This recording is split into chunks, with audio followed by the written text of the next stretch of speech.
अस्सलाम वालेकुम defence lovers. Defence updates में रूस और चीन के मुश्तरका इंटरनेशनल ल्यूनर रिसर्च सेंटर में पाकिस्तान की शमूलियत, तुर्की के लोटरिंग मिनीशन के कामयाब तजर्बे पर बात करेंगे। तुर्की के ही 5th जनरेशन TFX के लिए विंड टनल बनाए जाने की खबर को भी डिस्कस किया जाएगा। इसके अलावा इंडियन तलवार क्लास फ्रिगेट की कील लेइंग समेत दीगर बैनुल-अक़वामी दिफाई खबरें भी इस वीडियो में शामिल होंगी। So let's start.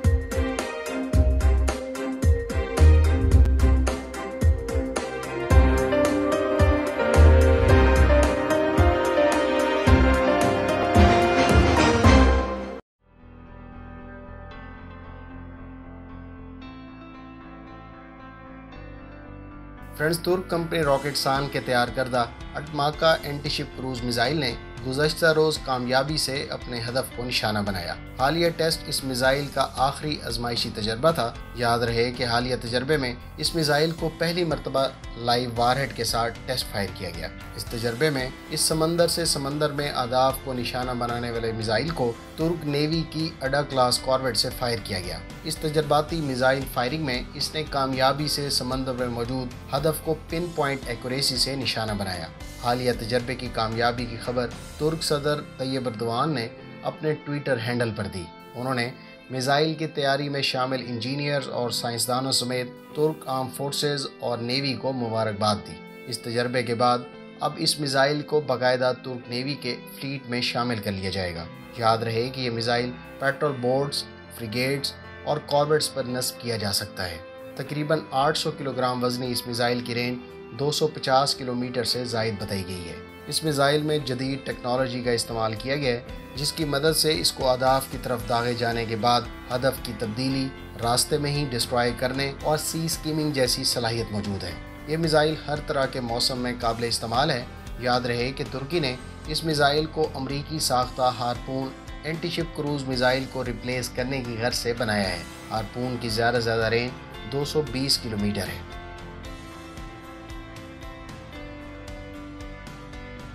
यूएस, चीन और रूस के मुश्तरका ल्यूनर यानी चांद से मुतालिक तहकीकाती स्टेशन में पाकिस्तान को भी शामिल किया गया है। जनूबी एशिया में पाकिस्तान वाहिद मुल्क है जिसको इंटरनेशनल ल्यूनर रिसर्च स्टेशन में चीन और रूस की तरफ से शमूलियत का मौका दिया गया है। ये तहकीकाती इदारा दीगर बैनुल-अक़वामी ममालिक के साथ मिलकर चांद से मुतालिक रिसर्च और स्टडीज़ कंडक्ट करेगा। चाइनीज़ इलेक्ट्रॉनिक मीडिया की जानिब से इस ILRS से मुतालिक जारी करदा रिपोर्ट में पाकिस्तानी इंजीनियर्स को चाइनीज़ और रशियन टीम्स के साथ काम करते दिखाया गया है।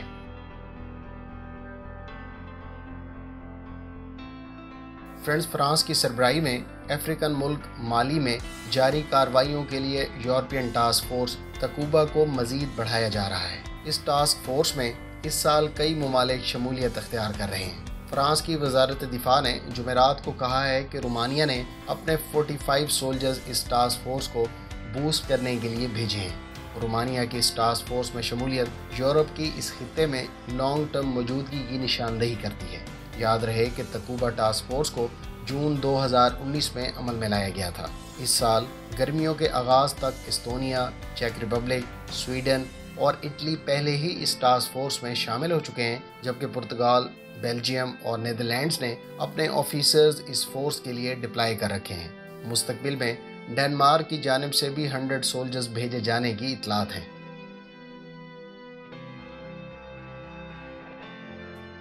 फ्रेंड्स, तुर्की ने लोटरिंग मिनीशन, जिसको टैक्टिकल UAV भी कहा जाता है, उसका कामयाब तजर्बा किया है।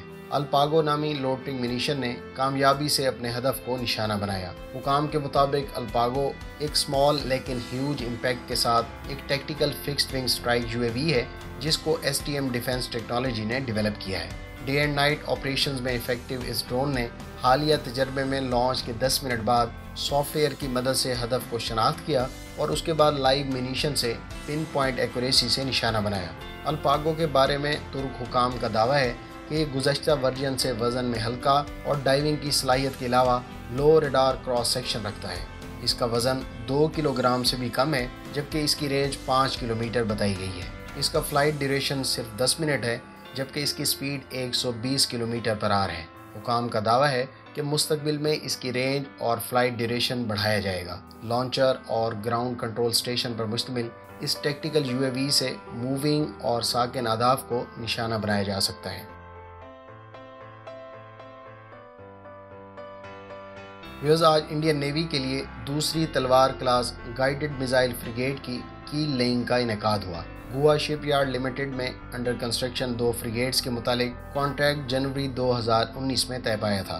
اس سلسلے کی پہلی شپ کی کیل لیئنگ جنوری 2021 میں منعقد ہوئی تھی، جبکہ پہلی شپ 2026 میں اور دوسری اس کے 6 ماہ بعد انڈین نیوی کو ڈلیور کی جائے گی۔ فرینڈز، تلوار کلاس دراصل رشین کیریواک 3 کلاس فریگیٹ کا موڈیفائڈ ورژن ہے، تاہم اس میں کئی انڈین سب سسٹمز نصب کیے گئے ہیں۔ اس شپ پر کیلبر کروز میزائل کے علاوہ براموس سپر سونک اینٹی شپ کروز میزائل کی انٹیگریشن کے امکانات ہیں۔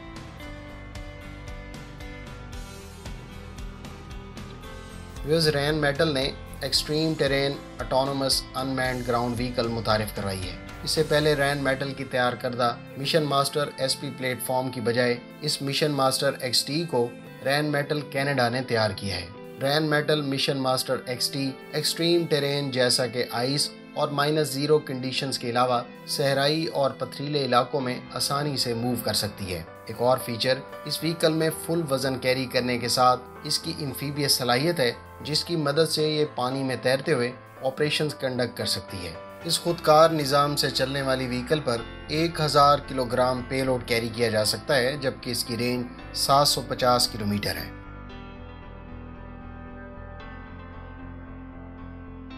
فرینڈز، چائنیز ایئر فورس کے ایس فورس اسکواڈرن کو مقامی WS-10 انجن سے powered J-20 stealth year craft سے لیس کر دیا گیا ہے۔ چائنیز ایکسپرٹس کے مطابق عنقریب مزید J-20 اسٹیلتھ ایئر کرافٹ کو WS-10 انجن سے پاورڈ کرنے کے بعد ایئر فورس میں شامل کیا جائے گا۔ حالیہ اطلاعات اس بات کی تصدیق کرتی ہیں کہ چائنیز حکام نے اپنے WS-10 انجن کو ہر لحاظ سے پرکھ لیا ہے اور یہ کارکردگی کے لحاظ سے رشین انجن سے بہتر ہے۔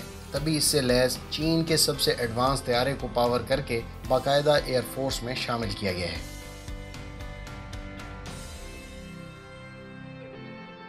فرینڈز، ترک ایروسپیس انڈسٹریز نے یورپ کی دوسری بڑی ونڈ ٹنل تیار کرنے کا اعلان کیا ہے۔ اس ٹنل کا مقصد دراصل مقامی سطح پر under development TFX 5th generation aircraft کی ایرو ڈائنامکس کو ٹیسٹ کرنا ہے۔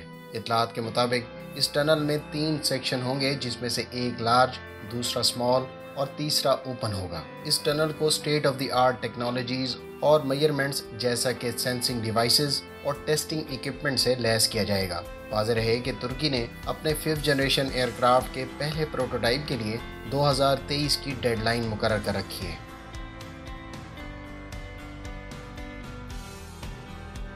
فرینڈز، اطلاعات کے مطابق امریکہ کا next generation air dominance aircraft ممکنہ طور پر 2 مختلف ورژنز میں متعارف کروایا جائے گا۔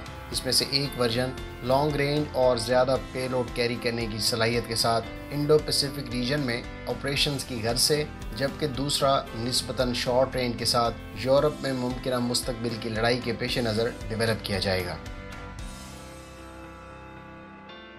فرینڈز، یہ تھیں آج کی ڈیفنس اپڈیٹس۔ آپ کو ان خبروں میں سے کون سی خبر اچھی لگی؟ کمنٹ باکس میں اس کا اظہار ضرور کریں۔ ملتے ہیں نیکسٹ ویڈیو کے ساتھ۔ اپنی دعاؤں میں یاد رکھیے گا۔ اللہ حافظ۔ پاکستان زندہ باد۔